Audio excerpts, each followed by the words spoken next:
그 다음에 이제 민수기 12장에는 모세가 구스 여자를 취한 것에 대해 미리암과 아론이 모세를 비난한 내용이 나옵니다.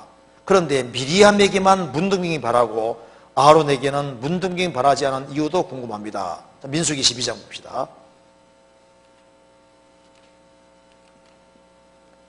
자, 이 본문은 아주 중요한 본문이죠. 1절을 보시겠습니다.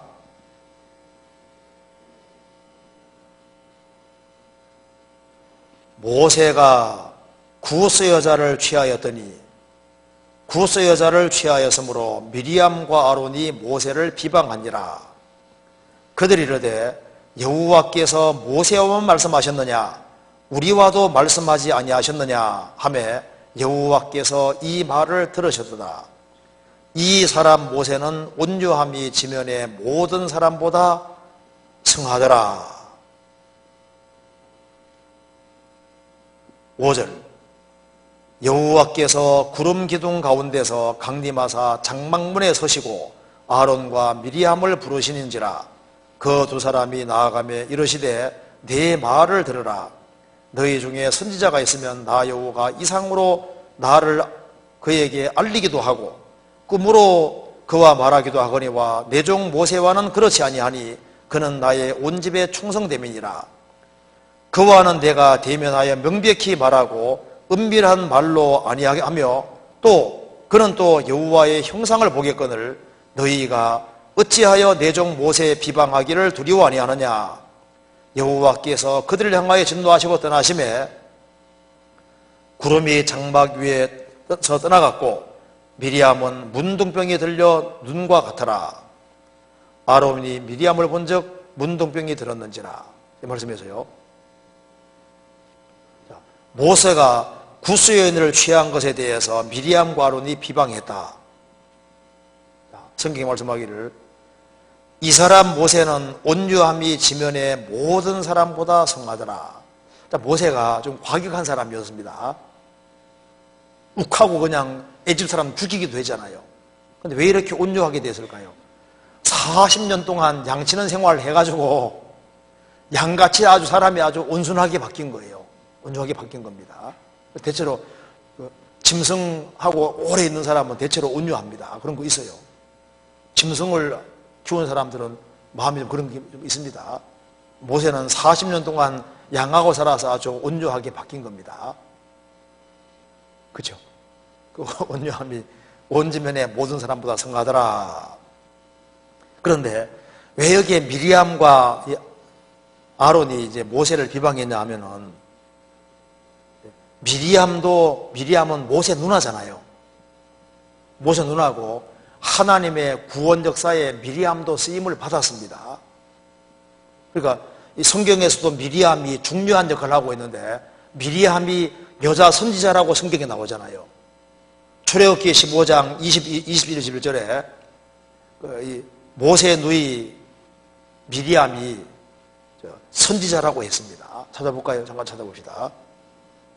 신앙적으로 좀 뛰어났던 것 같습니다. 출애굽기 15장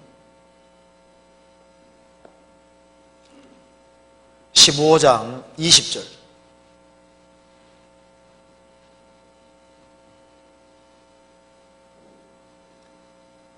아론의 누이 선지자 미리암이 손에 소고를 잡으며 모든 여인도 그를 따라 나오며 소고를 잡고 춤을 춤추니. 이 말씀 보면은 아론의 누이 선지자 미리암이 이리 돼 있죠. 미리암이 선지자고, 그래서 너희 중 선지자가 있으면, 민수기로 나와 있죠. 너희 중 선지자가 있으면은 내가 이상으로 하나님을 알리기도 하고 꿈으로도 그에게 말하기도 했다. 그런데 모세와는 그렇지 않다고 했습니다. 이 당시에 모세만큼 위대한 선지자는 없는 거예요. 그런데 모세하고 미리암이 가까이 있는데 이 모세가 이제 갈 상자에 담겨져서 죽을 위기에 있을 때 달려가서 에집트 공주하고 연결도 시켜주고 공이 많잖아요. 또 미리암은 모세 누나기도 하고 발언권이 좀 있다 그 말입니다. 그러니까 모세가 구수여인 취했으니까 구수여인 취한 것이 분명히 죄는 아니었을 겁니다. 왜냐하면 죄였다면요 하나님이 분명히 지적을 했을 텐데, 벽스럽지 여자들이 많은데 구수여인 취했을 때 구수여인이 분명히 믿음의 사람이었을 겁니다. 그리고 아마 그 십보라가 죽었기 때문에 취했을 수도 있는데요. 그래서 이제 여러 가지 이유가 있었을 겁니다. 그런데 여인들이 많이 있는데 구수여자 취했으니까 죄는 아닌데 덕스럽지 못한 것은 있었을 거다 그 말입니다. 그걸 이용해서 모세를 비방했는데, 비방한 이유가 뭘까요? 이유가 답이 나와 있잖아요. 2절에 그들이 이르되 여호와께서 모세와만 말씀하셨느냐? 우리와도 말씀하지 아니하셨느냐? 니나 내나 똑같아 그 말이잖아요. 자기들을 모세하고 똑같이 견주었습니다.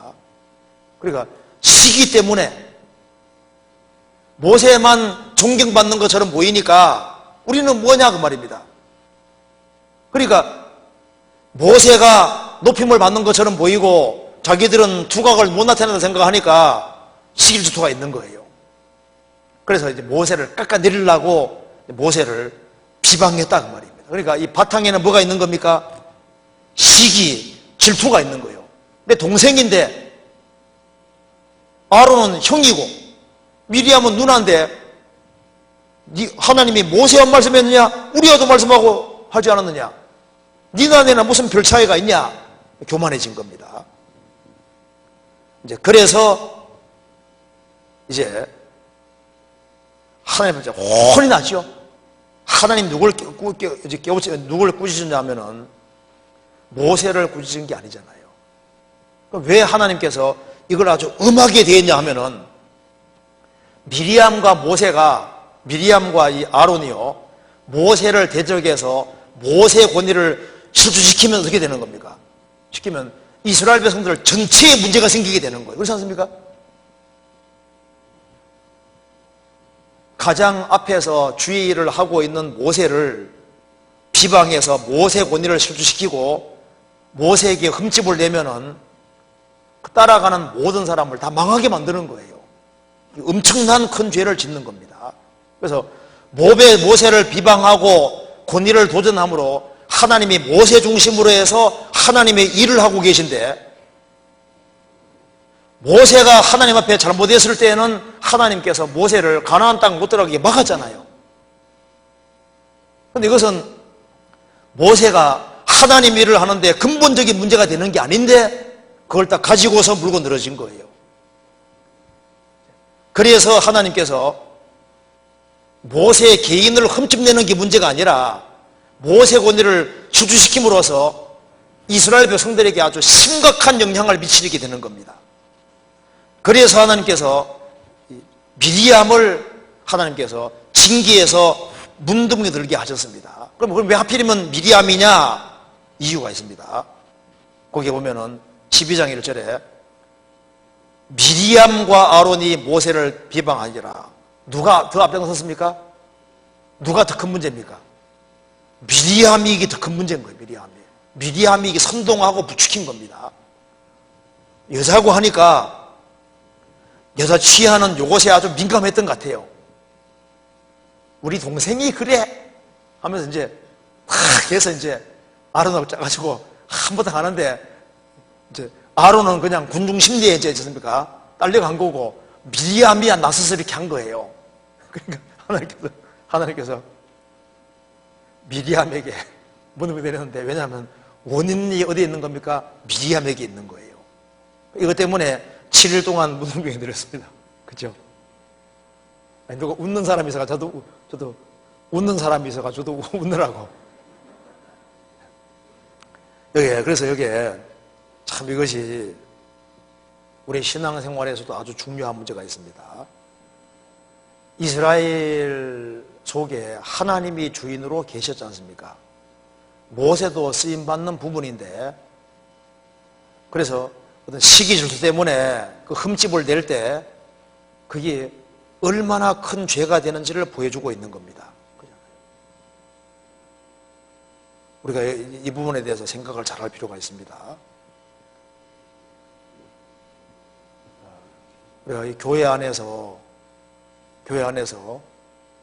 하나님의 충성된 사람을 사용하시잖아요. 우리 가정에서도 보면요, 노아 아들들이 셋이 있는데 함이 아버지가 벌거벗은 하치에 그것을 드러내었지 않습니까? 드러내서 비방거리 만들었을 때 노아가 벌받은 것이 아니라 함의 우선이 벌받았잖아요. 왜냐하면 아버지를 흠집 내므로서 아버지 권위 실추시키고 공경하는 마음을 없애버리면요, 그 아버지가 벌거벗은 것보다 훨씬 더 큰 죄를 범하게 되는 거예요. 그래서 이것이 이제 권위 문제, 그리고 이제 이스라엘 백성들을 이끌어가는 그 위치에 있는 이 모세를 흠집낼 때 이스라엘 백성들이 신앙이 넘어지게 될 때 그 책임을 어떻게 질 거냐 그 말입니다. 그걸 저기 말하고 있는 겁니다. 그래서 모세를 비난함으로 인해서 모세 권위를 실추한 것은 훨씬 더 큰 죄가 되는 거예요. 비난보다 훨씬 더 큰 죄가 되는 거예요. 단순한 비난이 아니다 그 말입니다. 그래서 미리암을 하나님께서 대표로 먼저 징계를 하신 겁니다.